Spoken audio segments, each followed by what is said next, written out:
Por um acaso você ouviu falar alguma coisa de emenda constitucional, emergencial, teto de gastos, proibição de concursos, proibição de aumento salarial para servidores até 2036? Se você ouviu falar em alguma dessas coisas e tem interesse no esclarecimento, então curte esse vídeo, se inscreve no canal, compartilhe o link com seus amigos, coloca a sua opinião nos comentários e vem comigo.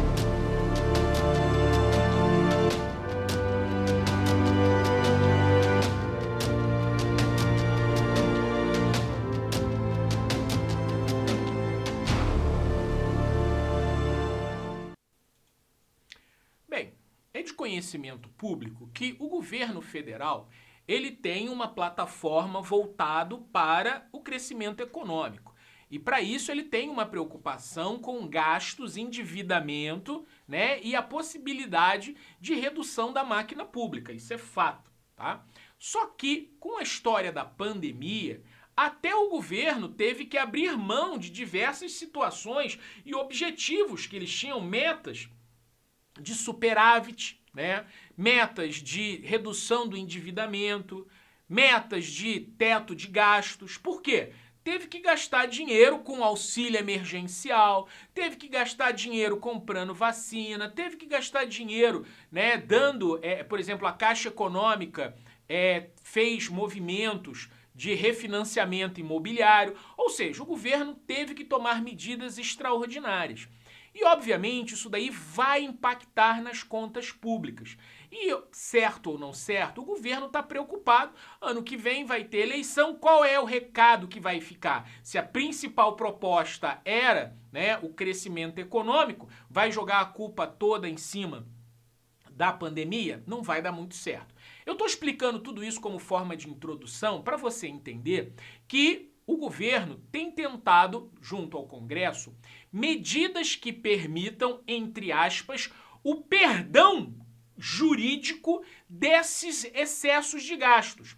Porque na Constituição e em outros dispositivos, você vai ver que existem tetos para gastos, né? Existem tetos, metas para superávit do quanto que o governo tem que economizar, quanto que tem que reduzir da dívida pública. Então, uma proposta de emenda constitucional, a chamada PEC 186 de 2019, olha só, essa PEC vem falando sobre gastos, de redução de gastos, contenção de gastos e tetos de despesas, né? E essa proposta de emenda constitucional vem andando há algum tempo. E aí vocês sabem que o auxílio emergencial, quando começou, era para 3 meses, depois prorrogou. No final de 2020 já estava naquela, não dá mais para pagar R$600, não tem dinheiro, o governo vai se endividar, vai gerar inflação.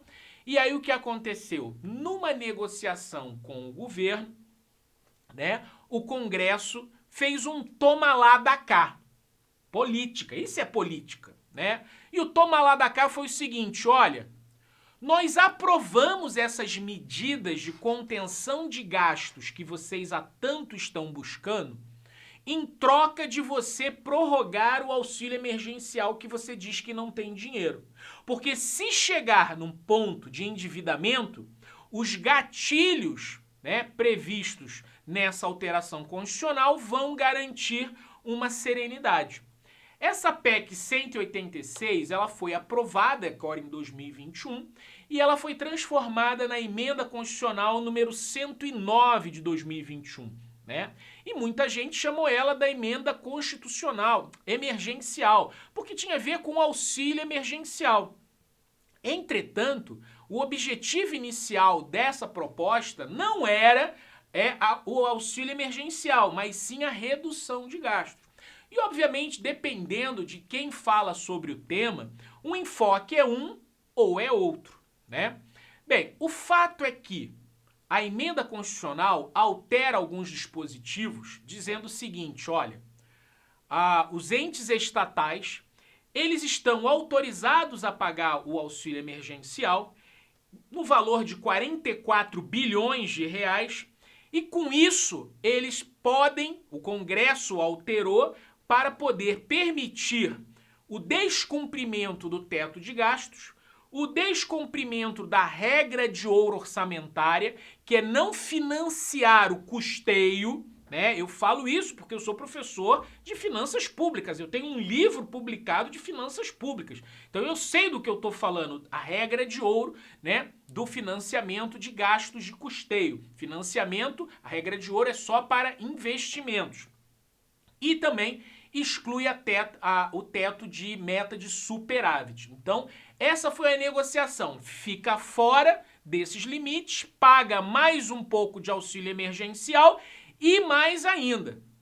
Se a União, os estados ou os municípios alcançarem, né, um teto de gastos superior a 95% da sua receita corrente líquida, e isso é um teto que existe desde a época da Lei de Responsabilidade Fiscal, né? Então não estamos falando de nenhuma novidade, né? O limite prudencial de gastos, está gastando quase tudo que arrecada, não sobra nada para investir, construir estrada, o hospital, seja lá o que for.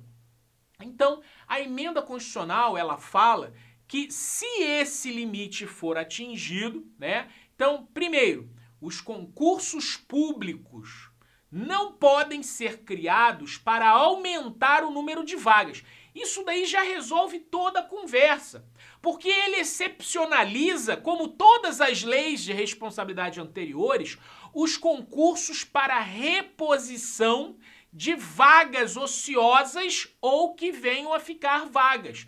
E todos os concursos nos últimos 5 anos, com certeza foram, na sua grande maioria, concursos que não aumentam o tamanho do funcionalismo. Não era tinha 1.000 servidores, agora tem 1.100.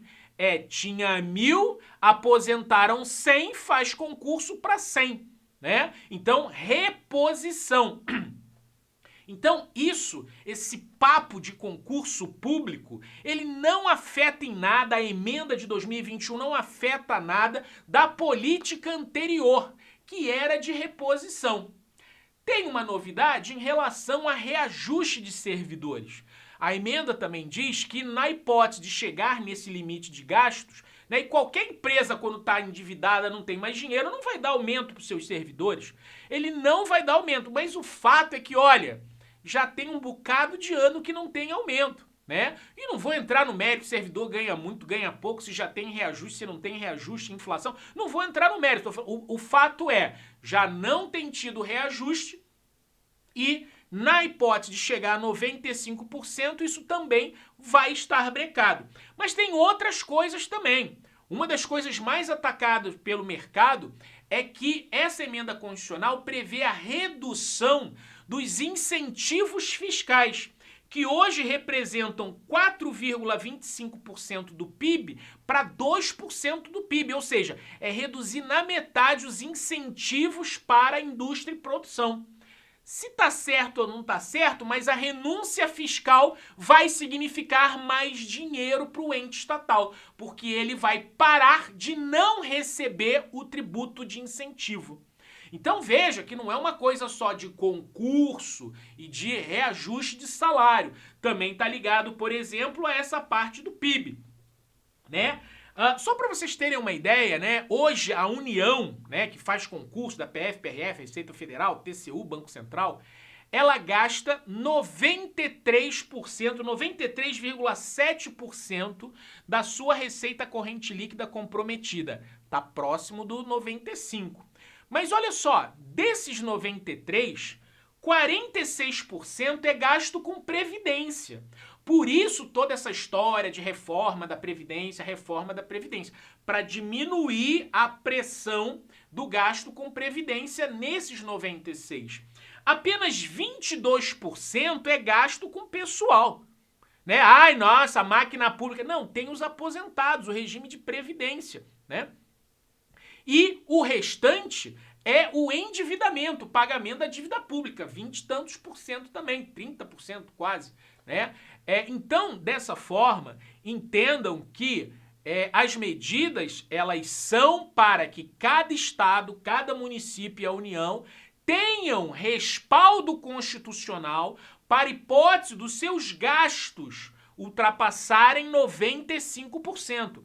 É óbvio que, dependendo de quem vai estar defendendo isso, vai falar que é um cheque em branco, é uma possibilidade de abuso. Coloca lá para eles, por exemplo, um site de um sindicato.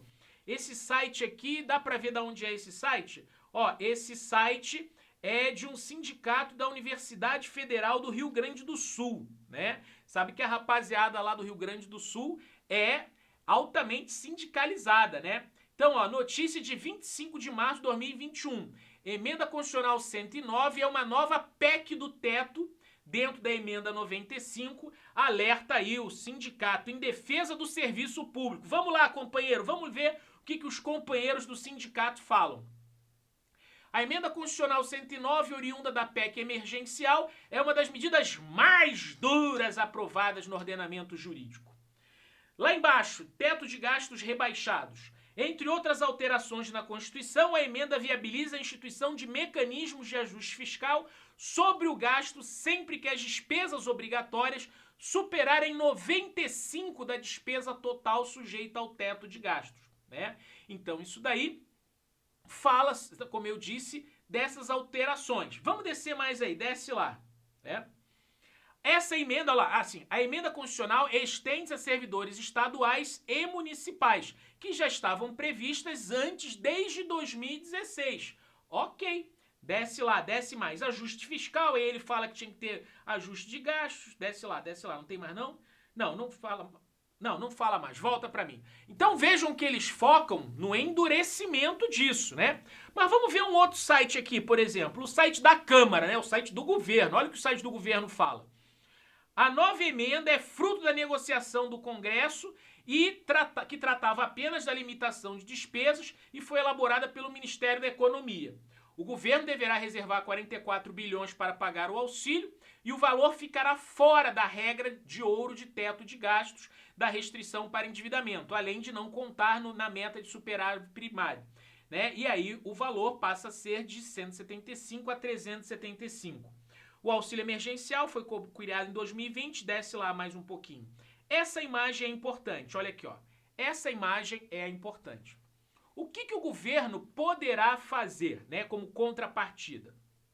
Primeiro, não conceder aumento aos seus servidores, realizar concurso ou programas como o Refis quando ultrapassar 95%.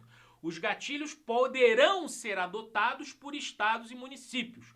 O governo também terá que diminuir incentivos fiscais, a não ser a Zona Franca de Manaus e o Simples.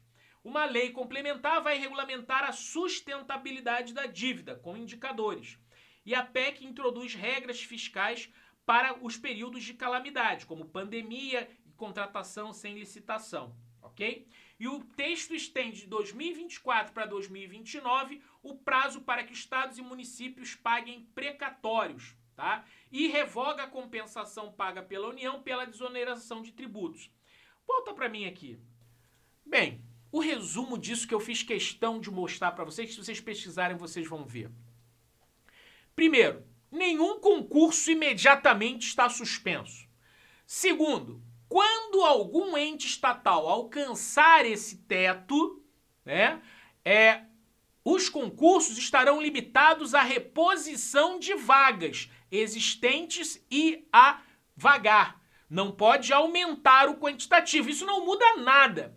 Reajuste de servidores, isso é real. Pode ser que não dê mais reajuste com respaldo constitucional. Hoje não dá simplesmente por força política, né? O governo, né, a carreira lá de auditor da Receita Federal, acho que não tem aumento bem há uns 4, 5 anos, né? Então, eu não estou falando de aumento, reajuste salarial, né? Reajuste da reposição inflacionária. Mas o fato, mais uma vez, se entrar no mérito disso, depende muito, né, dessas medidas alcançarem, desse endividamento alcançar 95%, ok? Então, esse vídeo é para você se acalmar e não ficar aí desesperado por conta disso, ok? Grande abraço para vocês aí e até a próxima!